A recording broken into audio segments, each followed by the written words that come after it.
Hey, welcome back to Road Tripping with Rachel. I'm Rachel. Thank you so much for joining me here on my channel. I like to take people on road trips through the Bible, through life, and even getting out on the road. So, this wasn't a video like I initially planned on making. It kind of just happened. But I thought we could use a story time.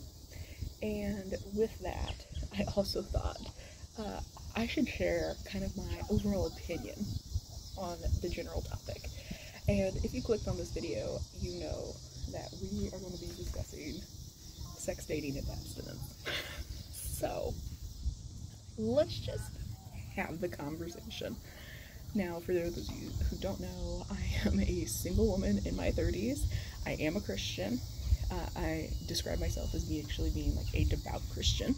So the fact that I am making this video is in and of itself pretty funny, and I wouldn't have done it except I had something happen this week and decided I should share my opinion on this whole concept. If you are married, congratulations. I'm so glad that you found that special someone.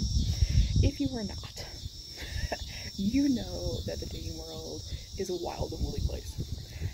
That we used to be able to meet people because we had family friends, our parents had friends, you grew up with the person who would eventually become your spouse, you met them through school, you met them through work, you know, like, you met them through social circles. Now, you meet them through dating apps, if you aren't lucky enough to have met them through school, college, work, or very soon after you finished your education. So I fall into that second category, and you are left with dating apps. So yes, I do dating apps, no shame in it. I have actually several friends who've met their spouses through dating apps. Figured I'd give it a shot. I've been on several of them now over the last couple of years. I normally get one good date out of them, and by one good date I mean like I normally like interact with at least one person. You have to be very specific on dating apps as to what you're looking for. So I always put in my like profile description for myself that I consider myself to be a devout Christian. So I am like, it's very important to me to be in church. So I have that on my profile. Just like, now you're wondering, why are you going on and on? Like, it's important that I explain this is on my profile. So there was someone that I started chatting with on one of the apps. He seems normal, would definitely choose to go on a date with him. Seems like he's a nice guy. So, you know, as we're like chatting back and forth, getting to kind of know each other, I said, oh, well, I've had several roommates, and I kind of told him a few stories about it, and he makes this comment that, oh, you sound as though you would probably do really well living with your partner. Now, I took it as this is an excellent opening to go on ahead and share my thoughts on living together before marriage and kind of where I'm at with that, what I believe about it, because like I said, you have to be very upfront, and it's better to be upfront when you're meeting people like outside of real life. So I tell him that I have no plans to live with anybody except my husband. I'm not going to live with a guy I'm not married to, because I believe it just opens the door to a lot of different things that I don't think you should do outside of marriage. And so so in my mind, is the good little church girl that I am, who hasn't dated a ton but has dated a few different guys, I'm expecting, okay, this is going to open like a dialogue for us to talk about this. Instead, the response I got back was, so that means no sleepovers if we started dating. My response was, there would not be sleepovers if we started dating, because I believe physical intimacy is meant for marriage. Like, this is the implication of everything I've said up until this point. I have not heard back. I have not heard anything from this guy. And this is what caused me to think, like, I feel like I should talk about this and just share my thoughts. because I have opinions on this. As a Christian, I have opinions on this. As a woman, I have opinions on this. As a modern 21st century woman, I have opinions on this.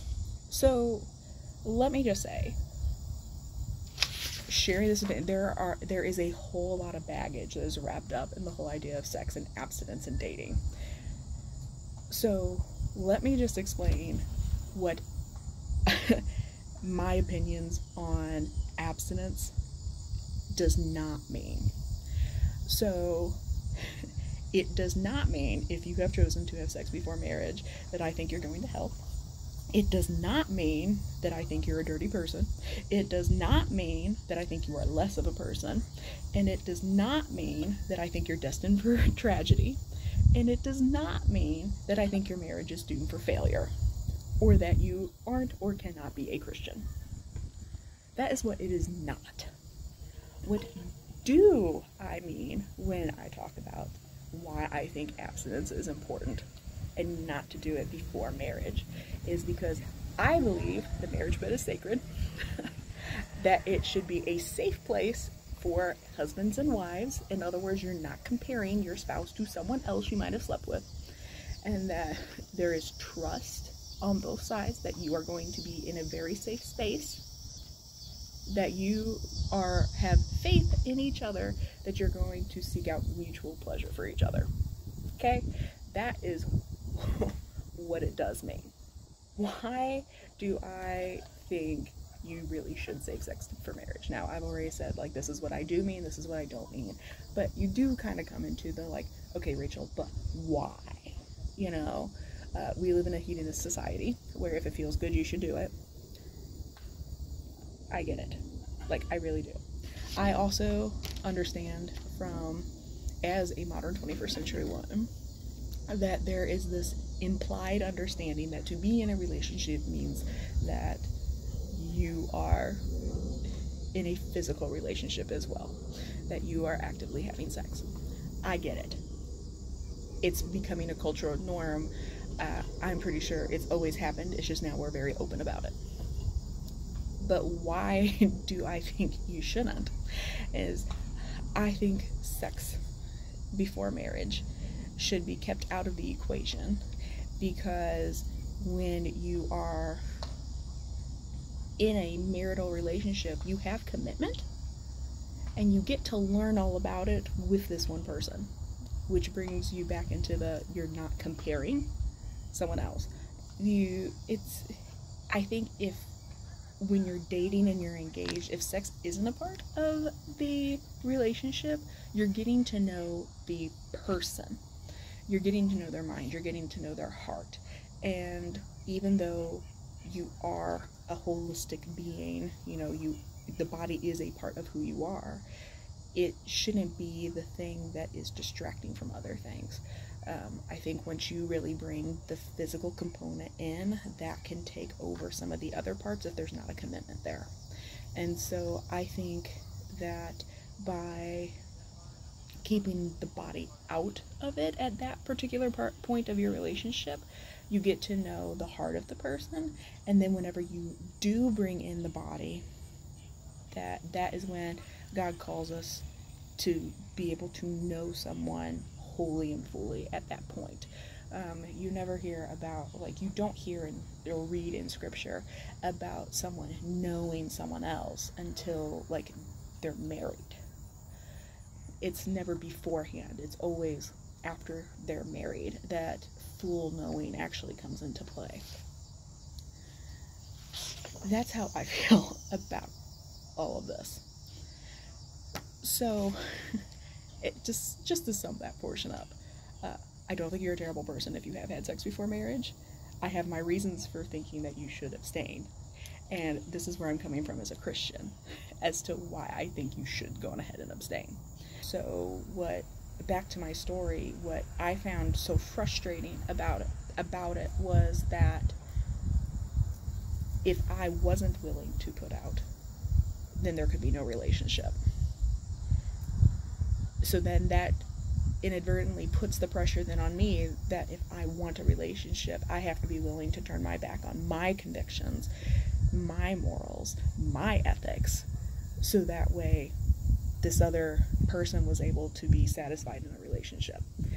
Now, in a relationship, there is give and take. Sometimes there are things that like you hold on to that are not convictions, are not involved with like your morals or your ethics, in which case like you can let them go. You can let them go. You can give and take. You know, there is mutual submission of, you know, I'm going to let this go because it's for the betterment of this person. If it is something that you are convicted about, or it's morals, or that's ethics, no, that is not something that I need to bend on. And quite frankly, if that is something you're going to push me on, you are not worth my time. And if you are dating and there is some guy, or if you're a guy and there's some girl who's pushing you in this direction, and you are against it and you don't want to go down that path because you do have convictions about this, then they are not worth your time. Because that if they can't respect you now, they can't respect you later. That's how I feel about it. So sorry to the guy that is out there that might one day find this video. You are not worth my time if you're going to push me to break my convictions over this, so that way you can have some satisfaction in your life. But choosing to abstain is my choice, and that is a choice that has to be respected by other people. Now, you might not agree with me, but you should at least respect it. Saying that, but don't confuse like I don't want to be physically intimate with someone as that means absolutely no touching. That's why like you should have these conversations with people. This is what I was expecting to have a conversation of. Where are our boundaries? What am I okay with? What am I not okay with? You know, those are things that I, in my mind, assume that adults are going to have conversations about. Apparently, I was wrong on this. I don't think that is smart or wise or shows a level of maturity, but, you know, you do have to have these conversations in the world today. And I do wish that we still lived in a world, you know, where your family, friends are the people who are setting you up, because then they would know both of you, and then they would have at least a general idea of what your convictions are. That's my story time, and that's some of my thoughts. I did write a lot of this out, but like I just don't really, like I'm still kind of in shock about the fact that me saying what my big boundary was enough. That I don't need, like, that I just got ghosted. I don't even know what to say about it. Other than I think it's kind of funny, and I'm not impressed. I'm just not. But that being said, you know, I hope that no one else has to have that particular experience, and that hopefully, like, if you meet someone and you go in to have, like, this discussion about, like, what our boundaries are, how do I feel about this, what do I believe about that, what's your conviction, what's my conviction, that it goes better than how mine did. So, if you like hearing my little chit-chats, where I share, like, the single Christian lady opinion on some of these things, I shared one previously on homemaking. I've done one about, like, churches should have, like, single groups and, like, how they should minister to singles. So I don't do these all the time, but if you enjoyed it, I hope that you will go on ahead and like and subscribe. I do like to take people on Bible studies. I do those about twice a month, and then I do road trips as well as little like chit-chatty like life things that go on. So I hope to see you all next time. Bye.